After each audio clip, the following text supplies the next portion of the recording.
To get started, my name is Klaas van der Tempel. I'm a program maker at Studium Generale. Today's lecture that you're attending is part of an ongoing series that we're doing on global philosophies. We started back in September, and we're going to be going all the way until the end of the academic year. There are more events coming up. I'm going to tell you more about those at the end of today's lecture. I'm going to keep my intro really short. We have an interesting speaker today who, we've had some conversations on the phone about this topic already, and I know that there's so many interesting things going to come by today that I'm very excited. I want to give you guys a chance at the end to ask questions as well. Our speaker today is Fréderique Petit. She's an independent philosopher, a teacher, a political scientist, has a lot of things that she's accomplished and done in her life so far, but she's going to tell us more about that in a minute. Our topic is Japanese culture and philosophy. This is part one of a part two.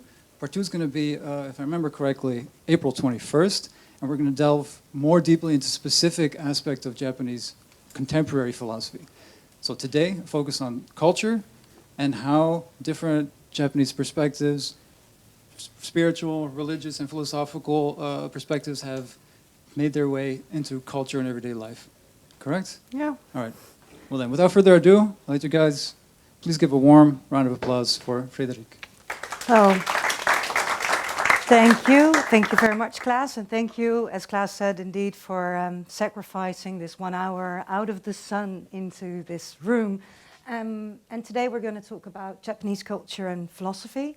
What am I going to do with you today? This is what I hope I'm going to be able to talk to you about.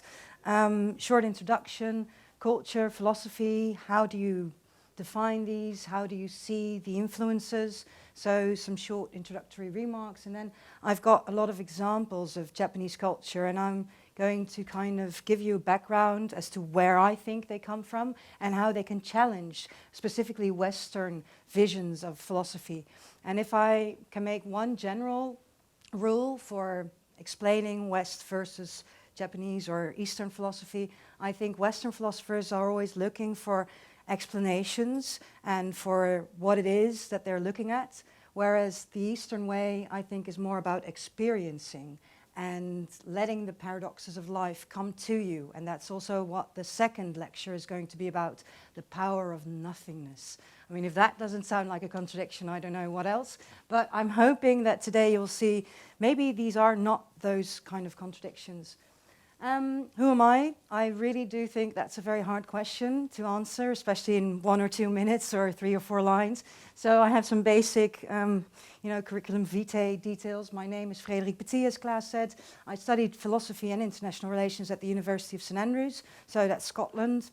And I've also worked some years as a counter-terrorism researcher. So if I have some examples of violence and things, that's also where it stems from, not just because of Japanese culture, because sometimes people feel that's very violent or very, explicit in the violence. And then I thought, what do I really know? What can I do? So I started studying psychology with a specialization in neuropsychology. So is there a free will? Where is the I? I don't know the answer to all of these questions, but I'm now more grounded in not knowing the answer to these questions. And I think that's a good way to be. And this lecture is actually something that came forth because Klaas contacted me, but because I always was very interested in other cultures. And actually, the past 10 years, I've really tried to explore non-Western philosophies, such as the African philosophy that you've already received lectures on in this course, or the Eastern philosophies, such as the Japanese. So that's just short what I do and what I have done. But now on to Japan. And I thought maybe it's good to start with some basic statistics. I'm not going to delve too much into the history and all these sorts of things. I have once made a timeline of everything that the Japanese culture and history can detail or what's distinct about it. But just to show, 129 million inhabitants, that's quite a lot. I always thought when I started with exploring the world, Japanese people, I never thought I knew there were so many because when it's so far away, sometimes you kind of minimize things. 4 main islands, and of course you've got a lot of big cities, and that's something that people also notice. Even though they're metropoles and there's so many people living there, they're also supposed to be sort of an order and some sort of serenity almost in the public sphere. An example, for instance, maybe some of you know this, but in the metro or other forms of public transportation, Japanese people sometimes wear their backpacks on their bellies in front of them. And I once thought that may have been because they might have been worried that, you know, somebody might steal something from the backpacks. But it's actually consideration for the other, because if you wear it on your back and you move around in public transport, you might hit someone inadvertently. So it's actually a consideration. And the same sometimes with the mouthpieces that we're now quite used to concerning COVID. It's not just because you want to protect yourself from possible viruses or other things, but it's also because you want to protect the other. So that's a very distinct detail, I think, that when I travel in public transport in the Netherlands, it's not that orderly all the time. But when you watch videos of Japanese people going in and out of the metro, it's more ordered. Another thing that may be already in your mind, especially if you've traveled to Japan, is the difference, for instance, between Tokyo and Kyoto. Kyoto is called the old capital and is more into the conservative side of things, and Tokyo is much more comparable to a Western metropole, even bigger than most in the West.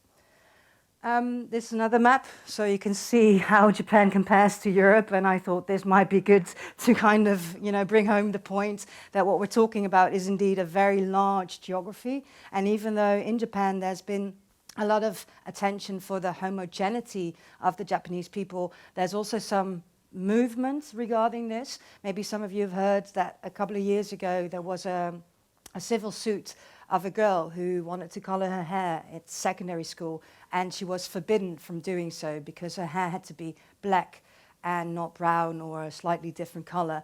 And there was recently another statement from the schooling system, because Japanese children had to or have to wear school uniforms, but even their underwear is prescribed. But now they've opened up some leeway so that at least the children can choose their own underwear. So it's really quite ordered from the micro to the macro.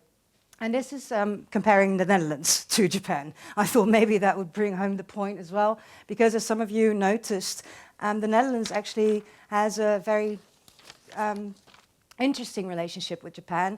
The Dutch were actually the only ones who, in the period of exclusion, when no other foreigners could live and travel freely through Japan, the Netherlands were the only ones who did get a permit to stay there and trade with the Japanese. So in the language of Japan, especially if you look at the history, you'll see some, you know, cross-cultural exchanges, and also the Dutch language being important regarding science and stuff like that.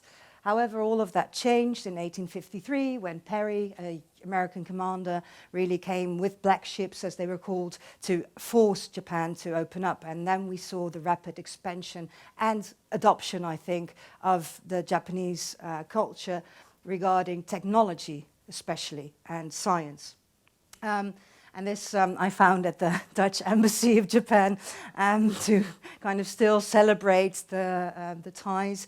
There's also some more manga-related characters where they have suitcases and they invite the Japanese to invest in the Netherlands. So it's still a relationship that you know, continues to this day, especially if you ask the diplomats. But now on to the culture. And first, a few questions, because I think philosophers actually should ask the questions, not provide the answers. But what is culture?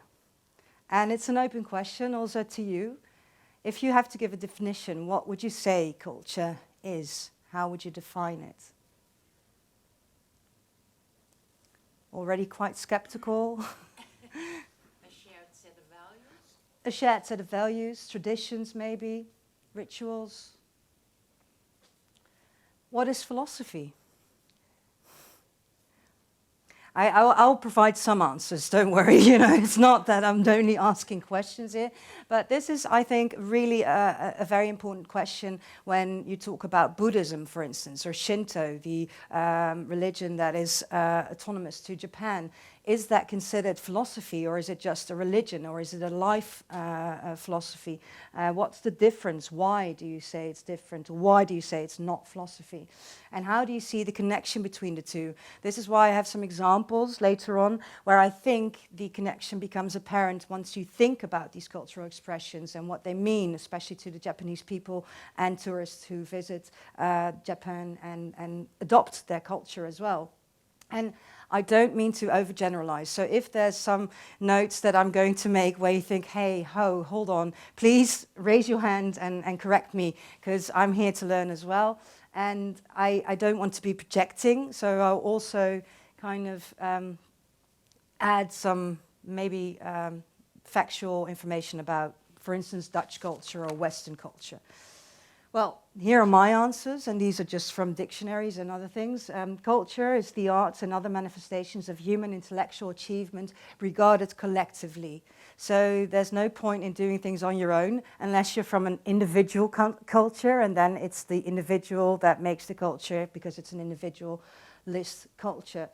You can also say culture are the ideas, customs, and social behavior of a particular people or society. And it's that kind of second definition that I'll zoom in on, I think, where you see certain aspects such as the food, sushi or ramen. There's very two distinct and actually maybe contrastual food experiences, but they, I think, belong to the Japanese culture because it's an and thinking, inclusive thinking.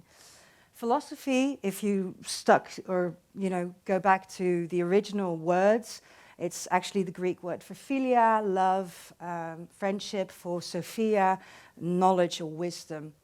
And this is also apparent in the Dutch translation of philosophy as wijsbegeerte, for instance. You want to gain the knowledge, you want to gain the wisdom. But this last one is my own definition of philosophy. It's thinking, speaking, writing, experiencing, and always remain open to insights, facts, or other scientific knowledge from the past, present, and possible future. So you see, it's a very broad definition. It doesn't even have a point. It's more of an attitude, I think, and more of a stance that you adopt towards the things that you wish to analyze, get to know, and gain the knowledge or the wisdom. I also think that once you have the knowledge or the wisdom, maybe you're not a philosopher anymore, you're a public intellectual, or you're a writer, or you're something else, but that's my own personal opinion. Okay, now on to the examples, some imaginary figures. Who recognizes this one? I see a few smiles, yes, okay, hopefully. I mean, if some people say, no, I've never seen this one before, at least you've learned something new. Hello Kitty, right? And this is a very popular character that, not only for kids, but also for adults, in the form of bags, school, stationery, that sort of thing. And it's a very friendly kind of kitten, right? It's very fluffy, it's very sweet. But then contrast this with this one. Godzilla. How can a culture produce these two so paradoxical figures? As I said before, I also kind of, feed you with what I think we have in the West. We also have this. We've got God, who, according to some definitions, is all good, all powerful, all knowing. And then we've got the devil on the other side. And God created the devil, if we, accept the theology. Hello Kitty didn't even create Godzilla. So, the paradoxes are maybe also something I think we are projecting onto this culture. And in addition to this, I think the Japanese culture, and especially in Shinto, there's some texts that say that if you want to know the good or the sweet or the kind-hearted kitty, you need to have knowledge of the ugly other side of existence, the evil, the violence. They are part and parcel of the same coin, kind of. So that's a very different take on things. I think sometimes in the West we try to strive to the good and the beautiful and the best way we can be. And sometimes we forget that on the other side we also need to have some kind of setback. We need to have some crises in order to enjoy being together again after COVID and everything like that. So it's not a paradox, it's just both things that can happen and exist at the same time. Some other imaginary figures. I don't know, who knows this one? A few. This is actually one of the most well-known imaginary figures, Totoro.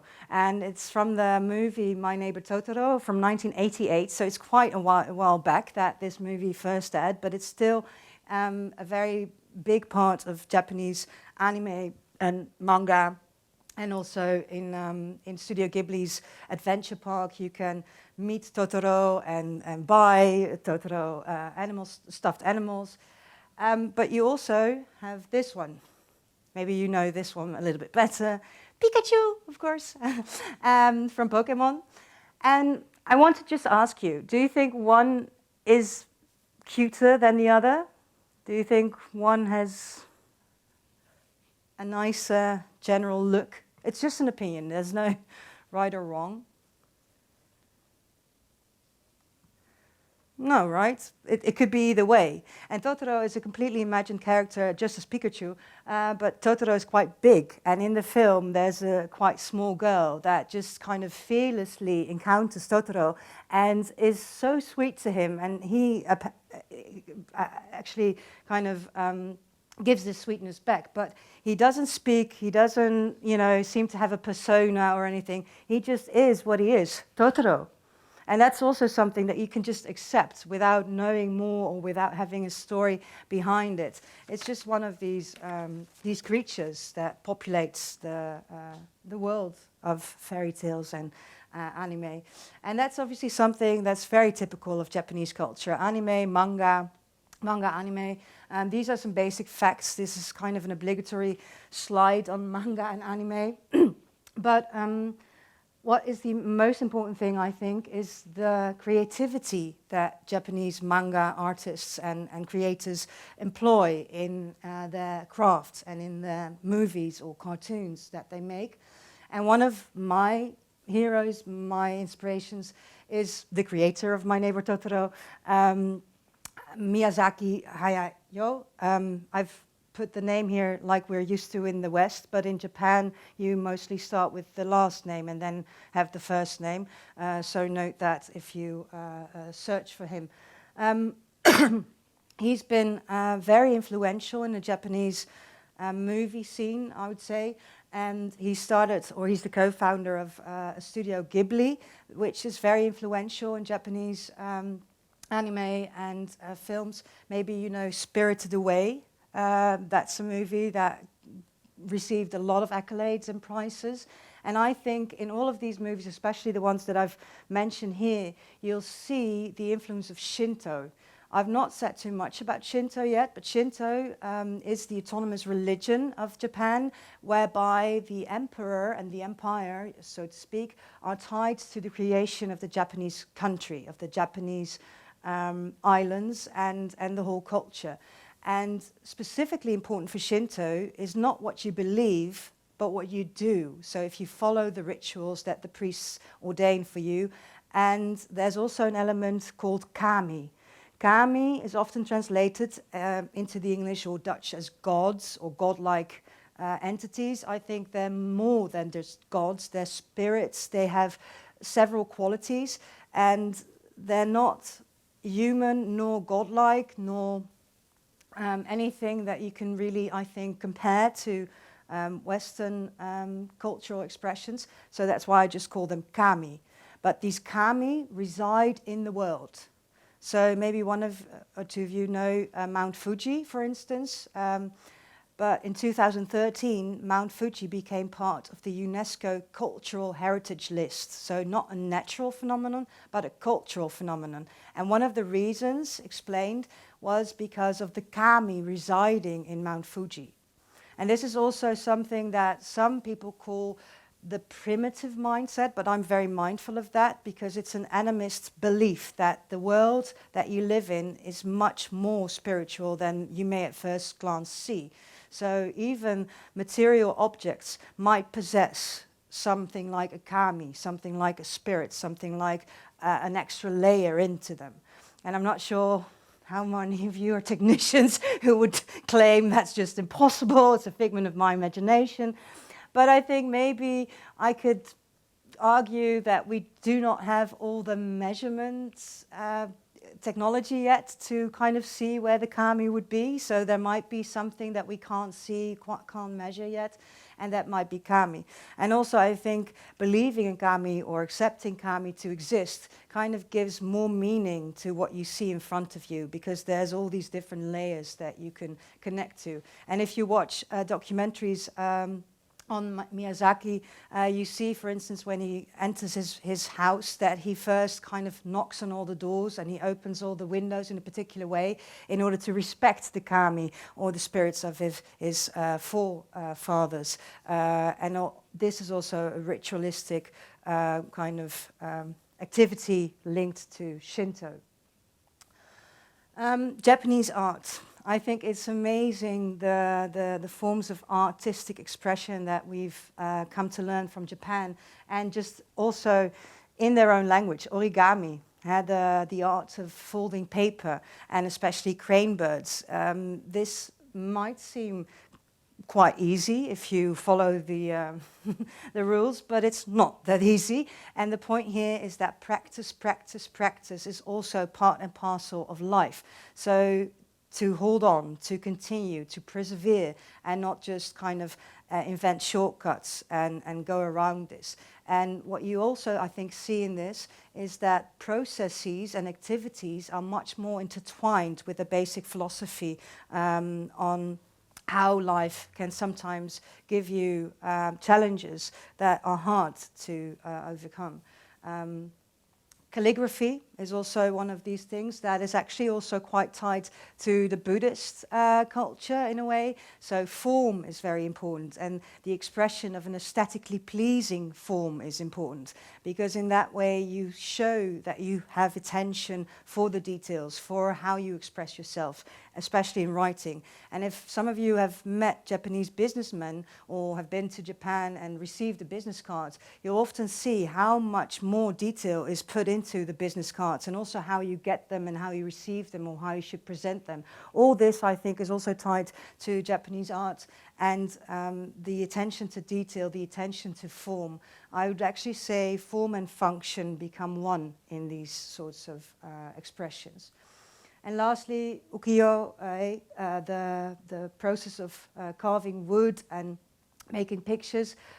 These are the three beauties of the present day, but it's 1793, so it's a present day a while back. And here you see, you know, aesthetic expressions of women, of maybe you've heard of geishas. I've not mentioned them. Geishas, I think, are surrounded with a lot of mystery, because we don't actually know how their education proceeds, because it's all tied to following in the footsteps of other geishas. And often in the Western view, I think geishas are looked upon as courtesans or sexualized objects, but if I'm told correctly, that is the westernized view of looking at geishas. In the Japanese culture, there's not that many around anymore. Estimates vary from a couple of thousand to maybe a couple of hundreds, whereas in the 1920s there were over 20,000 geishas still active in Tokyo and Kyoto mainly. But it's actually also something that people can be proud of. There's a very interesting British documentary of a girl, 16 years old, who really, really wants to become a geisha and travels from the north of Japan to Tokyo in order to receive her training. And her mother is actually also very proud. And she looks at her daughter and she says, well, at least she has a dream, and her sister doesn't have the dream, and the sister who doesn't have the dream is almost kind of devalued compared to her sister who does. So I would argue, be mindful of how we project onto these expressions what we think we know or what we think we can see. And if you look at these three expressions, artistic forms of expressions, could you mention an artistic form that's particular to another culture, whether Western or African or Indian? It's hard, isn't it? And I've prepared this lecture, so I've thought about it beforehand, of course. The only thing I could come up with is frescoes, actually, that kind of detail what they are about, how they're to be painted. But then other than that, and that's what I think is so amazing about Japanese culture, that we have all these things that have now reached us, but have been there for quite some time. Food, I've already talked a little bit about it, but there's quite here again, I think, in the experience of Westerners, a distinct difference between sushi and ramen. Or what do you think? Have you eaten both, or do you have a preference? There really are no wrong answers here. Warm and cold, yes. And also, maybe you've heard of this, but I've seen some video clips of sushi restaurants where you can actually order your food without ever seeing a person, because it's all fully automated. Whereas in the ramen shops, especially if you go to Japan yourself, but also here in the Netherlands, you have some examples. It's quite cozy, quite small. Sometimes it feels a little bit cafeteria-like almost, but it's kind of homely. And the process of making ramen, there's also some very nice documentaries on this, is something to take pride in, and it takes days to make the good broth in which the ramen can be cooked and have the special flavor that makes some of these chefs so unique. Whereas sushi is obviously, well, you can see almost, it's very neatly packaged, and indeed, like the madam said, cold, whereas ramen is hot. Maybe a few pointers if you do go to a Japanese restaurant. I know that some people like to put more wasabi on their sushi, for instance, but that's actually considered an insult to some, because the chef knows already how much should be on there. So if you put on a lot more wasabi, you might be insulting the chef. And if you sit in a ramen shop and you hear people slurping, don't think they're being rude, because that's actually a compliment to the chef, to actually make the noise that you're enjoying the food. So in these sorts of typical Japanese foods, you can already see a difference in how you should act, but always with reference and with respect to the other. And that's, I think, something that permeates the whole of Japanese society, the orders and a hierarchical nature of relationships, that you respect your master, and that there's a different way of saying hello, for instance, to someone who's higher placed than you, as well as saying goodbye, and all these things. And we used to have that in the Netherlands as well, for instance, with the difference of u and jij, but nowadays I've noticed more and more that it's actually considered a form of age discrimination when you use the polite form. But note that this is different again in Germany, where I've once encountered a professor who really was adamant about saying Sie, and not du, and all those sorts of things. But in Japanese society, you see this till this day.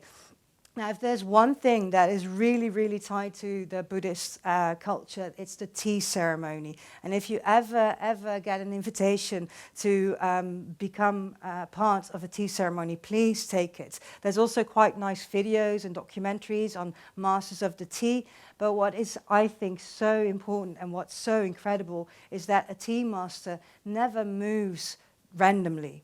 So like I'm moving here, that's kind of random. You see my arms moving a little bit. I've just, been told that I can't cross this line, but apart from that, I can move around. But in a tea ceremony, even the breathing and the hand gestures and everything is so practiced that it all serves a function, it all serves meaning.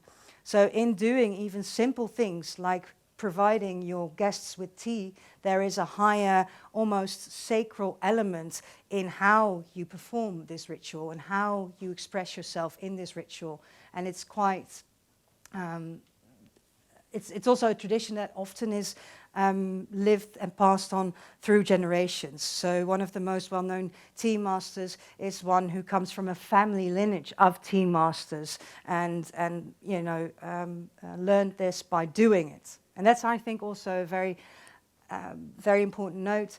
Learning is not just reading books or attending lectures, but it's also doing things and engaging in things. So if there's one takeaway from today, I'd say go into Japanese culture, watch the movies, go to a Japanese restaurant and experience it, because I think that's one of the main elements that, that this form of philosophy and culture invites you to do.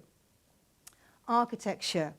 Maybe you know the Japanese pagodas. So these are succinct in comparison to other cultures, but maybe the most well-known is the Japanese Zen garden. And here I think you can also see a contrast in that it looks so natural, right? It looks so peaceful, so serene. But it's all completely made by humans. They have decided where to put the rocks, where to put these or that bush, or these or those plants. And some of you may also notice these grind, what is it in gravel, and the distinct patterns that are made in the gravel. That's very important. For those of you who are Dutch, maybe you've seen Pauline Cornelissen. She's a Dutch author who also has a fascination for Japan, and she's made a series Tokidoki, which is the Japanese for sometimes, because she says sometimes Japanese can seem very strange to us, Dutch or Westerners, but sometimes they can be just as normal as us. It's sometimes. And she also goes to a Zen garden in one of these episodes, and she sits in the garden and she looks at the wall, and there's like some paint going off it, and she's like, what's the point of this? Why don't you make it beautiful? And then one of the people who guides her through says, that's the point, that you just accept things coming into being and deteriorating again. So nothing is ever static in what it is. Even this table is actually now a table in decay, I'm sorry to say. And the more it gets used, you know, the sooner it will have to be replaced by another table. But nothing really permanently is what it's supposed to be. This is also something, Japanese architecture, interior rooms that are reserved for special elements, artifacts, ornaments, all natural inclinations. Maybe some of you know Marie Kondo, who's also about interior designing. Do that which sparks you joy, or keep that which sparks you joy. But I think here we should be mindful that not all Japanese houses look like this or are this pristine. So if you look at some flats, especially in Tokyo, where the ground and room is scarce, there's also a lot of different manifestations. But this is what you see in the interior magazines and things when you talk about Japanese culture. I have to move along a bit, but maybe some of you thought, where are the martial arts? Because that's what Japanese are known for, right? What a central part. Actually, if you look at the origins and the years in which, for instance, karate or judo came into being, it's after the Americans forced Japan to open up. So they're mostly from around the second half of the 19th century, but they pick up on a lot of Japanese history, for instance, with samurai and with the code and honor and following your master. There's also a Dutch philosopher, Henk Oosterling, and he lived in Japan for a year to train to become a kendo artist, and he did become national kendo champion of the Netherlands. Not Japan, of course, that would be, I think, a bit too much, but he details about his experience, how his master drills him to kendos with the sticks. I have a picture here. Geesink, of course, a Dutch judo master who actually, when he was winning this, all the Japanese took the day off. And for a hardworking culture such as the Japanese, it's very special. And then they didn't even win. But then because Geesink won in such a good style, I was told, they could still respect him and still see that he was the deserved winner. This is kendo. And so with the sticks, he was told by his master to just keep on hitting, keep on hitting, keep on hitting, keep on hitting, and this and that. So that once, when you're in the battle, you don't have to think anymore before you're going to hit your opponent, because the way to win a kendo is to deliver a final blow at the right moment, in the right manner, with the right scream, I suppose, and then the jury decides you have won. But be mindful, because if you're too arrogant in displaying your victory, like, I thought that because, then they might take away your win. Could you imagine in football, if a football player was just a little bit too arrogant in his facial expressions, that the referee could just send him off the field? It's hard to imagine, I think, as a Dutch person that that would ever happen, but that's the case in Japan. So order, form, respect for the jury, respect for your masters.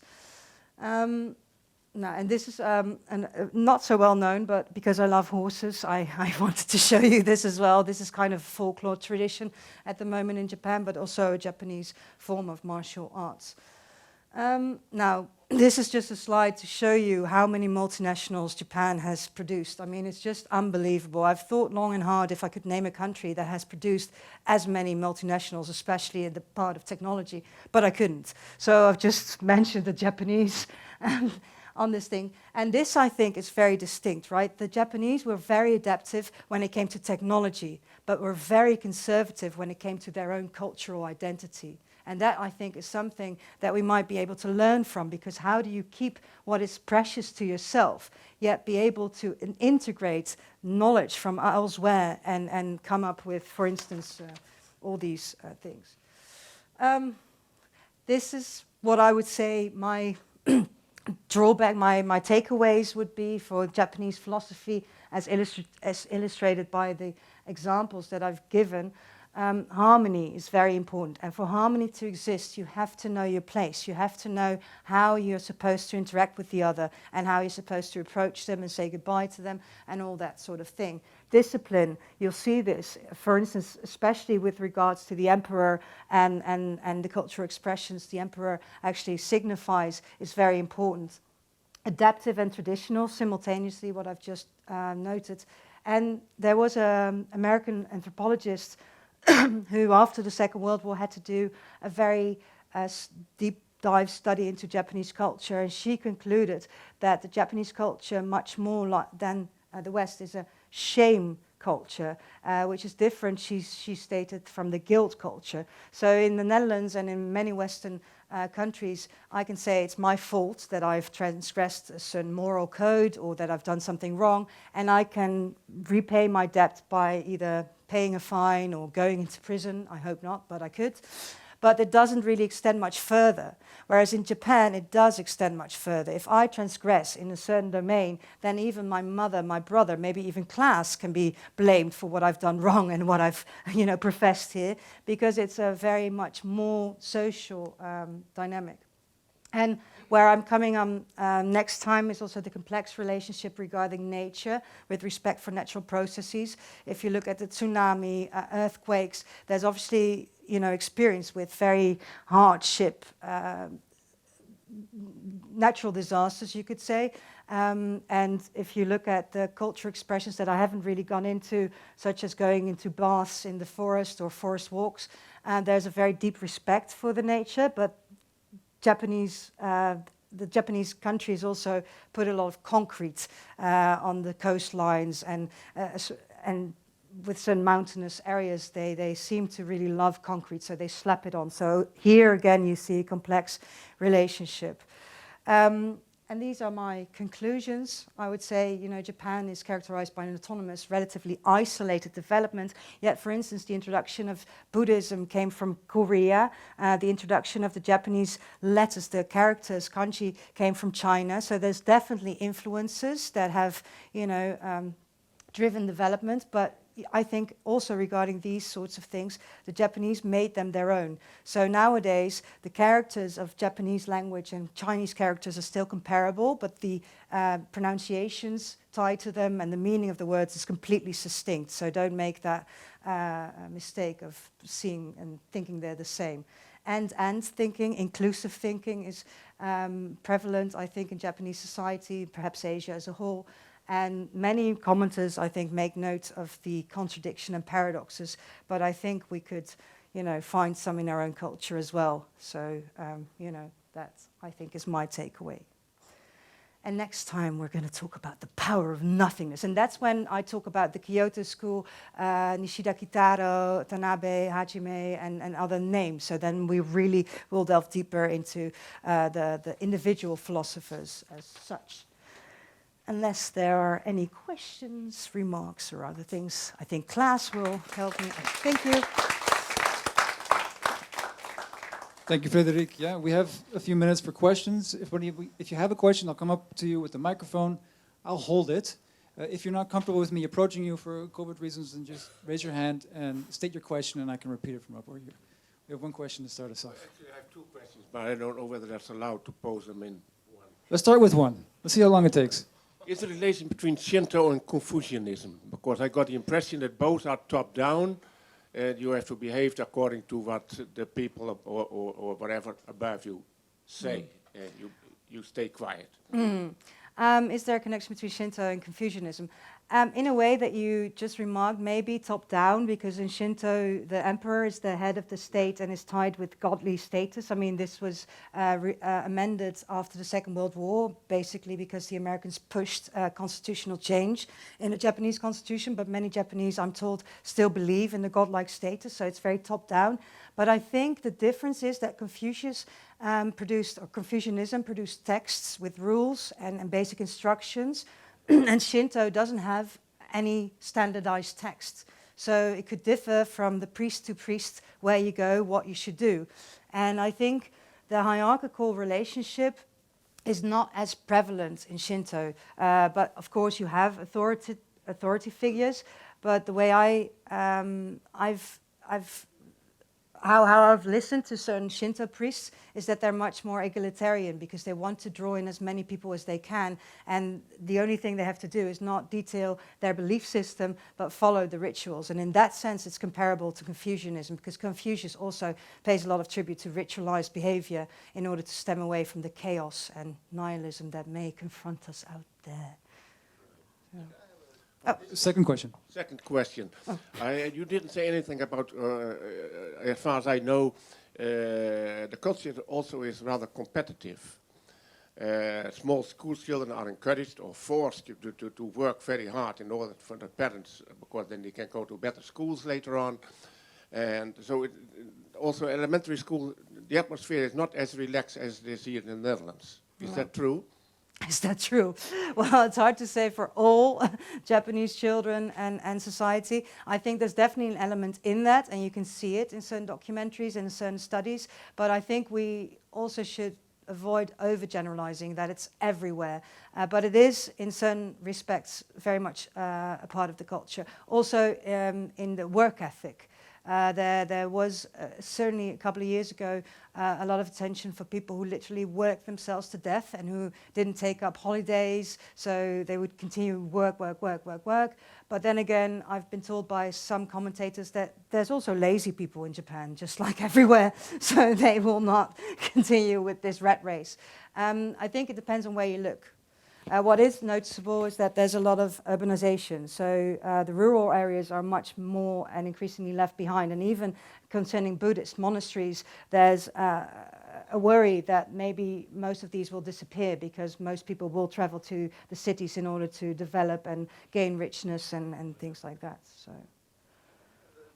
So about, you just asked about the difference from Confucianism and Shinto. I think there's a difference that in Confucianism, of course, there is, I think, ideas that people should pay their loyalty to the monarchy, but it's more like the monarchy. It's not the emperor or the authority itself that people should be paying a tribute to, but rather the emperor have to do something to, to show that he could have the position. He should make something else. And if the emperor doesn't meet needs, then the people can rise up against him. And it's pretty surprising if you see that it's even included in the most classics of Confucianism books. And I think for Shinto, it's more like as long as you have the position, then you just need to pay your loyalty to him, no matter what he did. I think this is one of the major difference between these two.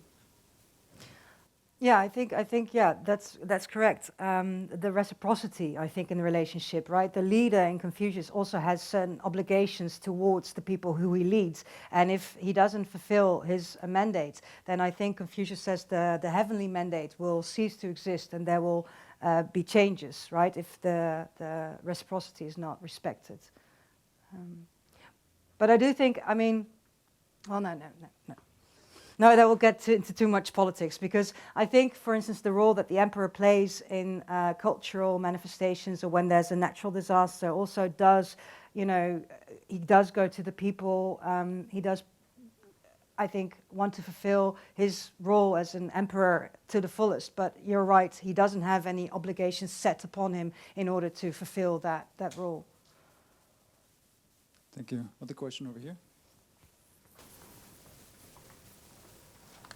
Yeah, you spoke about how, in the Japanese culture, there's both this attention to tradition but at the same time, it's a very like technically innovative society, and like from a Western perspective, I would say that's sort of paradox. Like usually innovation requires some sort of flexibility, and doesn't usually imply tradition. So could you speak as to like why that is?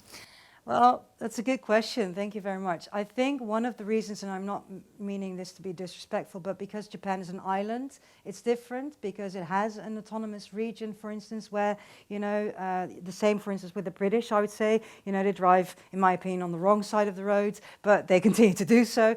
But the other thing is because I feel that the Japanese people as a whole are very proud people. So in order to remain proud and remain distinct, for instance, from the Chinese or other Asian peoples, you need to have some sort of structure. You need to have some sort of traditions that you are not going to change no matter what. So I think that's one of the reasons. So it's more in relation to the Asian continent, whereby Japan really proclaims to have a different view on things. And this is also what you could see, especially regarding some historical episodes in the not too distant past that I won't get into right now, but whereby it was exclaimed even to, and I feel myself getting goosebumps right now, but it was professed that the Japanese wanted to liberate the Asian continent in, for instance, the Second World War, which is a very different way of looking at it, especially when you compare it to the experiences on the mainland. And you still, to this day, but again, I do not think this is exclusive to Japan, because you could see it in the Netherlands as well with regards to Indonesia. There's a lack of confrontation over the violent past, and there's even some denials of how these people have manifested themselves, all to kind of remain in this homogeneous belief system that the Japanese culture is also elevated to a certain extent. So I think that's one of the reasons. When you adapt and you integrate technological innovations, it doesn't necessarily mean that you have to forget about sushi, ramen, or Shinto. It just means that they're manifested in a different way, like I explained with the sushi restaurants, robotized and things like that. So I think that's part of the explanation. All right, we have time for one more question, guys. Who wants to ask it? Over here. Thank you. Okay, thanks. I was quite intrigued by your slide about the cultural manifestations. Could we mention any? And I was a bit surprised to think that I couldn't really find a Dutch one. Of course, there must be some, but I could find more Japanese ones. Ikebana, for instance, wasn't on your list. And I was also intrigued by the wood carving, the last one you mentioned. And it was sort of, I've seen this before and I just don't know, the sort of, the E at the end. What does the E mean? Yeah, I looked it up again, but I don't have it in my mind at the moment. I think it's the pronunciation. I don't know if the meaning, I have to look that up again. I'm sorry, I don't know. No, because I know somebody who does sumi, and it's written also with the sort of separate E at the end. Yeah. And that is a particular way of painting, Japanese painting. So I thought maybe it means craft or something. Yeah, no, what is said is that the arts are sometimes called bujutsu, bujuchi, so also like the martial arts, like a compilation and a complete generalization of artistic expression, whereby the form again is very important. So, but I would have to look that up. I'm sorry. Okay, no, that's okay. We can Google it in a minute. Yeah. All right, thank you. Thank you guys for your questions and for coming today. Thank you, Frédérique, for your presentation. Again, it's going to be on YouTube if you want to share it with your friends later on. And again, there is going to be a part 2. Frédérique, can you skip to the last slide real quick, please? Oh, yeah. All the way at the end, yes. Remind myself real quick. So if you go to sg.tudelft.nl, you'll find the rest of our lectures. Again, Frédérique is going to come back in about a month after exam period to talk more about Japanese philosophy. And you guys are warmly invited to attend that one. I think a bunch of you have already signed up for it. But if you haven't yet, find it on Eventbrite, register, and we'd like to see you again. Thank you. Thank you, guys. Thank you.